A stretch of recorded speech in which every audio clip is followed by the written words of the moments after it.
And we're back. This is the fourth and final round. This is going to be Andy versus Diane. Andy, you know what? Andy's playing the placebo of something, something, something, something. And Diane is playing Heretic Wind. But if you were ever scared off by the competitive nature of our previous rounds, I think this one is going to be a very friendly game that showcases the humor and kindness in our community. I agree. I've played Diane once or twice, and the thing that always strikes me about her is just how warm she can be. She absolutely doesn't pull any punches, but she does it in such a way that kind of shows you that you can play the game, you can be a good person, you can have fun. Doesn't matter what your score was. It matters if you enjoyed the round. Exactly, and I've definitely had rounds like that. It's important to have good rounds toward the end of the night. You're tired from having made the journey through the previous 3 rounds. Your hopes might have been dashed. Mm-hmm. It's good to know that wherever you land, there's good people to play with. Diane is using the Team Covenant token set. Interesting. And also weird.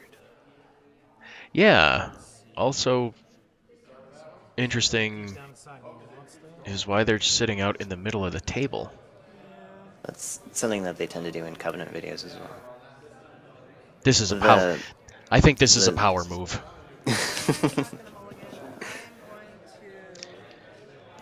Diane asserting her dominance early by putting her keys right in the middle of the table.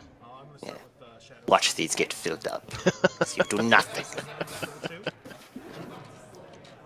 Diane playing a Research Smoko, Andy throwing down a Ghostly Hand and a Shadow Self. This is the second time we've seen the Imperial Trader. It might actually fire this time. Oh, and she has an Epic Quest. I think that's the card I would go for. I think it's a no-brainer, but I think I'm going to have to purge the Epic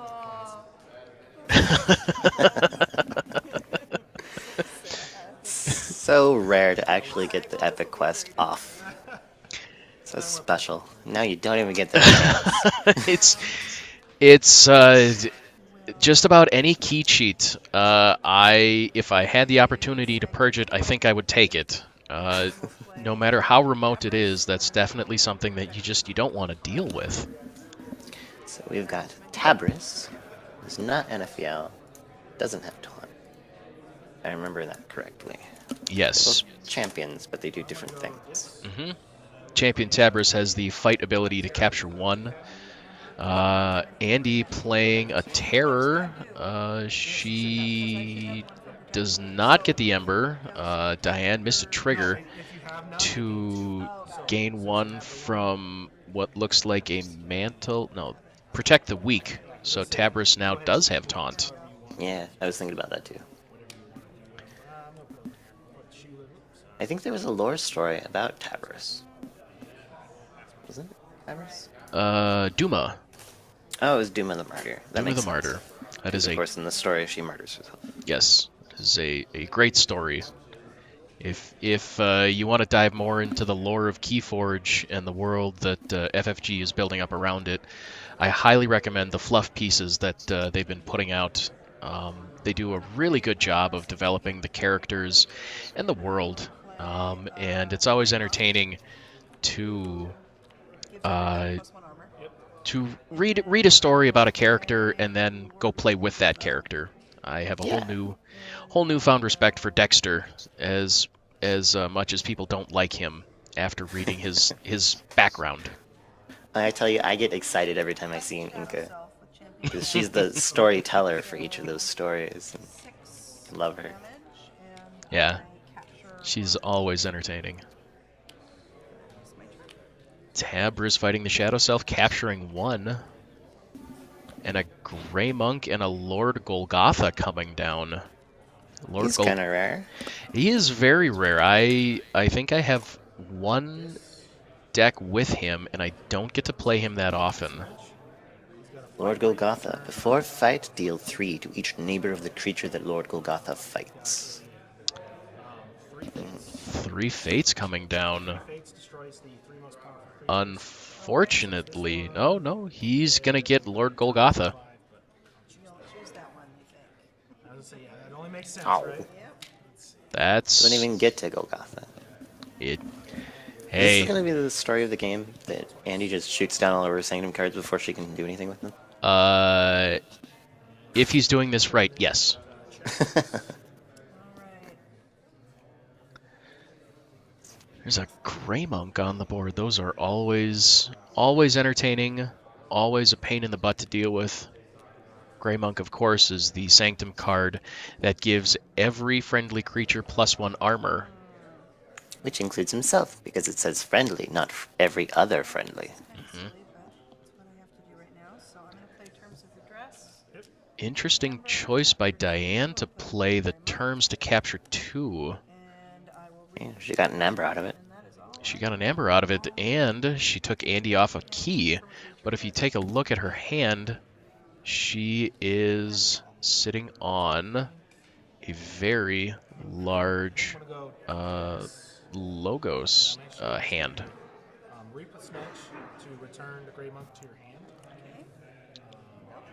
Andy sending the Grey Monk back to her hand, getting that ember back.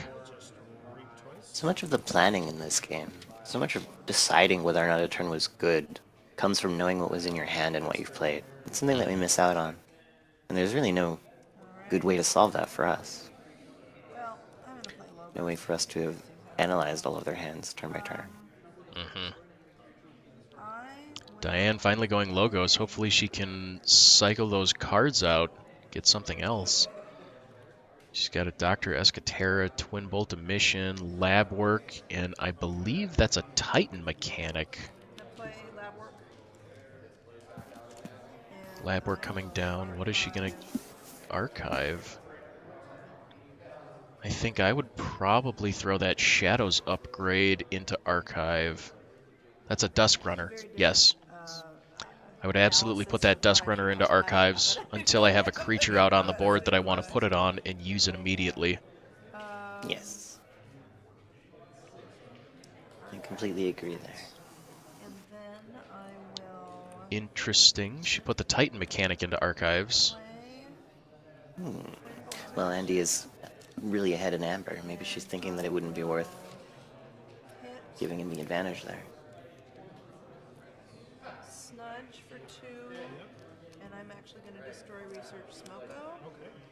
I like that play. That was a good play by Diane. Nice. She was able to get some good work out of her Smoko. Unfortunately, she did forget to reap with it before she blew it up. I will forge for 6. Andy getting his first key. Let's see. And then I'm actually going to go Brobnar. I will bring it Alright, what do we got? exactly. On the Silent Terror. And it's got the greatest text on it, too. Your mama's so tiny. Brobnar, yeah. And then unfortunately, I'm going to have to. The Silent Terror with his mocking gestures once again. It's not going with friends. And, Is this the second or the third game where we've seen this terror with the Yo Mama Mastery? And that's a it's a lasting artifact effect. Can't quite recall. But I wonder, is this like a thing that Andy shoots for all the time? I will, Is there I- no one in his deck that he would rather have that on? I don't know. For the creatures he has on the board, this makes a lot of sense. Making the terror be the brunt of all of the attacks will definitely let him get more use out of that Snudge. Taking a look at his deck list, he's only got 2 creatures in it that have more than 5 damage. So, any 5 would be as good a guardian as any other for him. Hebe the Huge and Shadow Self? Yes, also Crump. play Dodger. Play Dodger. Crump would be a really good target for a Yo Mama Mastery. Runner over here. And Very Yes, interesting because choice. Yamama Mastery would heal him when it comes out. well, if I played it before You can get some extra crumpages. hmm nobody would. So that's my turn. This She is a stapled the Dusk Runner on there right away. She did. She put the Dusk Runner on there, and this is something that after our first series of games, I've been very, very conscious about, and I've been trying to check myself when I do this, and that is when I play an upgrade on a creature, I try to at least get one use out of that upgrade immediately. Whereas right now, she's made it a huge target. It's probably going to get shot down before it can even use the Dusk Runner. Mhm. If she was intending to go Shadows again, she could have still played the Dusk Runner on the next turn and got something from it. That Schuler, trading Schuler and the Dodger, reaping with the Terror. So, Danii, I have a question. What's your question? So, do you ever put a creature on the field or an upgrade on a creature with the sole intent of forcing your opponent to interact with that specific creature as opposed to something else you have on the board? Yes. As a Mars player, that is in fact one of the main things that I do if I ever want to use my Mars creatures. It's very important to me when analyzing a deck to see if there are other targets that can soak up some removal before I go into being interested with John Smith's. Because otherwise, that's John Smith's job, is he's the priority target that gets shot. As a player who plays against a lot of Mars decks, I can say you are absolutely right. Most of the Mars creatures that hit the table that are small and elusive, I typically try to get rid of as fast as possible. So the more threats, the more red herrings I can put out, the better. Poison Wave. Andy's Poison Wave's finally getting some good use, getting rid of those 2 bad pennies, and more importantly, that Moon Cursor. Moon Cursor, the shadow card, So powerful. with poison and skirmish, with a fight ability of Steel 1. If there was ever just an assassin in the game, Moon Cursor And the is worst part definitely is, it. that poison still works when you try and kill it.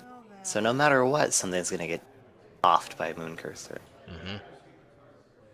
I've often thrown down Moon Cursors knowing full well that they're going to die. And I put them out there for the sole purpose of teasing out my opponent's responses. I probably shouldn't say that out loud. I will instead play Giving away all my secrets. But that's what we're for here, to help raise the skill ceiling.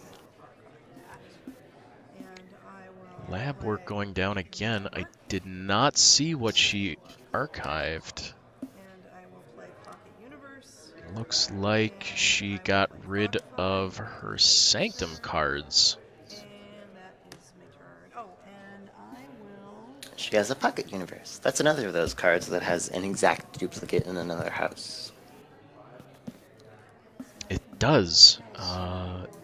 It is in Shadows, and it's a safe place.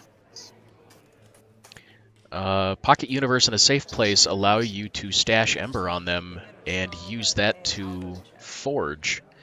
I think both of those cards are extraordinarily well balanced. Because yes, it does give you a place to hide your Ember for the time being, putting you out of range of things like Burn the Stockpile. It's a good response to bait and switch. However, it's especially vulnerable to cards like Poltergeist or EMP Blast, which destroy artifacts. Yeah, an urchin to steal one. Now you steal another. And what happens to the Amber? The Amber goes away. Oh no. It's It is different from capture. It is returned to the common pool.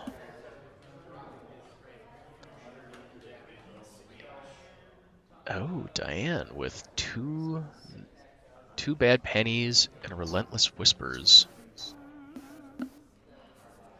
You're not supposed to salivate when you see your own cards and ways to kill them. I don't know what you're talking about. Actually, you know, if I were her, I would probably... Nearly as impressive as it should be, but I would probably active light, run... here they come. Purge a creature with power 5 or higher. Interesting. Going there. Purging to get her Ember back. Ah, she pulled archives.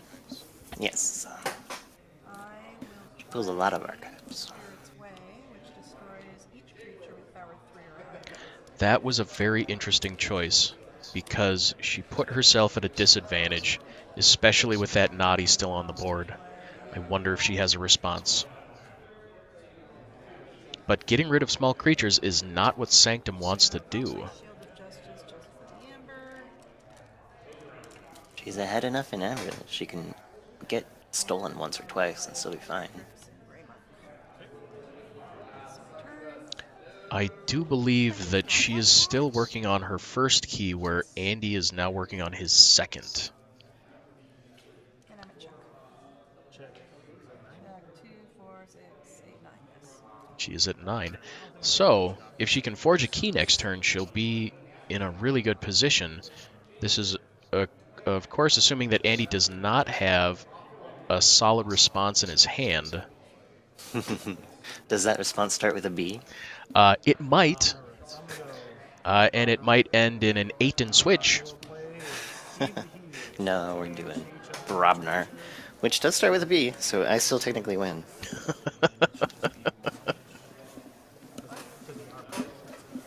Oh, Cousin Grey Monk. Yeah, just Yeah.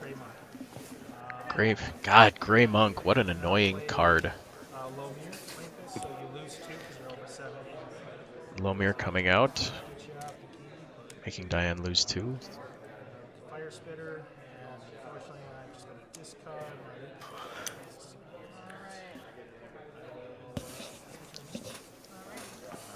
Just making some progress. Yeah. Now, I can't remember off the top of my head, is Loot the Bodies just any creature is destroyed, or is it just enemy creatures that are destroyed? Let's find out. Loot the bodies. For the remainder of the turn, gain 1 each time an enemy creature is destroyed. 6. Alright. The first key that Diane needs is now forged.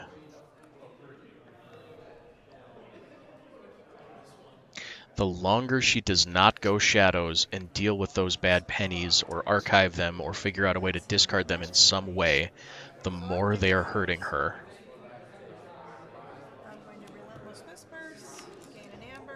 I will deal 2 damage. She's not whispering her pennies, though. She is not whispering her pennies. She cannot whisper anything that will allow her to get the most out of that card. Okay. Alright. So she does not get to steal one. Pennies. And,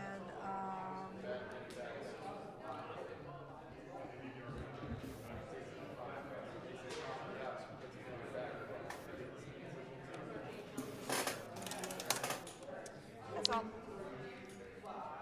Oh. Pocket Universe is an action, not an Omni. It's always setbacks with this Pocket Universe. You think it's extraordinarily balanced, but I think it could bank more. Could stand to bank some extra. I think it's well balanced the way it is now, though. Diane drawing into a bait and switch, so that'll be an interesting thing to see if Andy has a way to play around it. Okay, so basically that.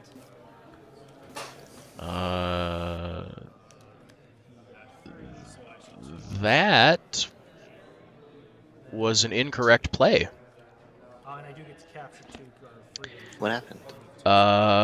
Fire Spitter attacked Grey Monk, but Fire Spitter's before fight ability deals 1 damage to each creature.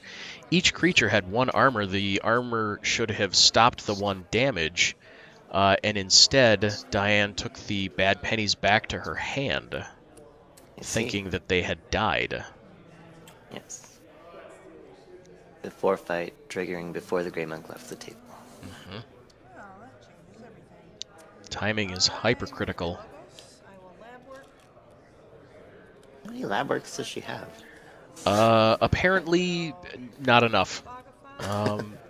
I think we've seen her lab work 3 or 4 times now.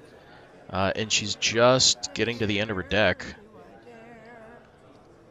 Yes, taking a look at her deck list, she indeed has 4 lab works. Alright.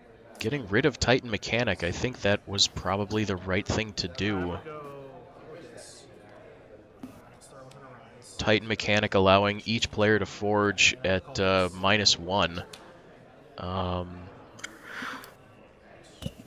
That is such a double-edged sword.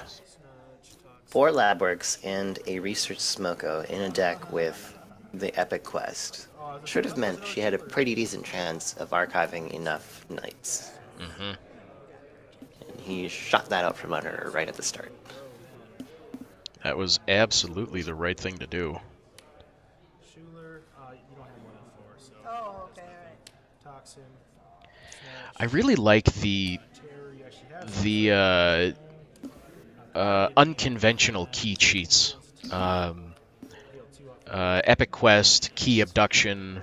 I think those are a lot of fun when they fire. Yes, they also warp your play around them. Mm-hmm. Succubus. Andy just laying down an absolutely devastating disboard right now. Like, Choda doesn't really make you do anything to get him. You just have to have 7 amber, and you were probably going to want 7 amber anyway. Occupy me with mundane matters. And I'm going to draw one, and then I'm going Now, to... looking nasty for Diane. Andy's board is now hard to deal with, and I think she's already used the Spirit's Way. So she has no means of just wiping all of this down. But she is shuffling, Oh, and so there is a chance that she can draw into it. special delivery. Yeah, if Andy cuts her deck, shit's guaranteed. Oh, but hey. Andy is amazingly good at cutting to the one card that he does not want to see. Succubus, when I will Does that purge it, or do you remember? I think it's Diane just popping discard. special delivery, dealing 3 damage to a flank creature. She chose Succubus. That does indeed purge it. It looks like it got shuffled in, and I think she just passed it. It's towards the end. It's the one with the present, Diane. Why I'm not finding it. Look for the bow. Look for the pretty bow. Oh, back up. Back. Okay. Whispers. I know. Yep, It's like, Moon I Cursor, thought about it, I Dodger. swear. Okay. I don't have those skills. Checkers. Uh-huh. There's another Dodger. Like, friend is There it is. No, if this damage destroys a creature, yeah. Purge. Yeah, that was a purge. Diane sitting at 2 Ember, Andy at 3 Ember. I believe they each have 1 key forged at this point. It's hard to tell with Andy's red keys. Yeah. And the lighting and the color settings. He either has 2 keys forged or 1 key forged. I can't tell. Alright, well, I'm going to go So if the game ends before we think it should, then he has 2 keys forged. from him and kill off the Umbra. Alright. Capture Umbra. That's the one you were saying was a copy of Batron. Mm-hmm. leap here and return your asp to your hand there. Looks like Andy is just gonna... 2 more times, and this one has you discard a red. Yeah. He's going for it. He's going dis. Nope. Sniping a Dodger. Roger. And I will pass my turn there, and I'm going to go check Alrighty. 7. Alright, I am calling shadows. I'm recalling my archives. I am playing. But you got Dan. Asp. I am playing bait and switch. Oh. There it is. Yeah. So I have 1, So they should each end with 4. I gain 1, you lose 1. I gain 1, you lose 1. I like the math trick, but this is Yep. 4. the brainless way of doing it. The effortless, easy, comfy way. And I often expect this way, so when people are like, that's what's always confused me, because people like you will be like, the moment I put bait and switch down, you announced the 2 numbers we needed, and I'm like, how did you do that? A good chunk of my decks have bait and switch. It's one of my favorite cards to play. It's definitely a card that, having played with it so much, I just now instinctively kind of play around it. So at any given time, I'll typically end my turn and know what the bait and switch math should be. Wow. That's an influential card then. He's going to reap and return that. It I never end is. my turn thinking about what the Golgotha mouth is going to be. Well, it's not that different than some of the math that you would do as a Mars player.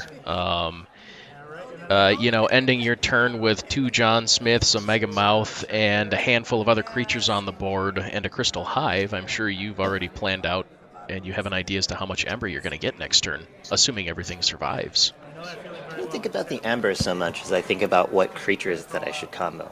Because so many of them tap and untap and circulate. This would be nice if I had any Sanctum creatures out. Alright, just for fun. It looks like.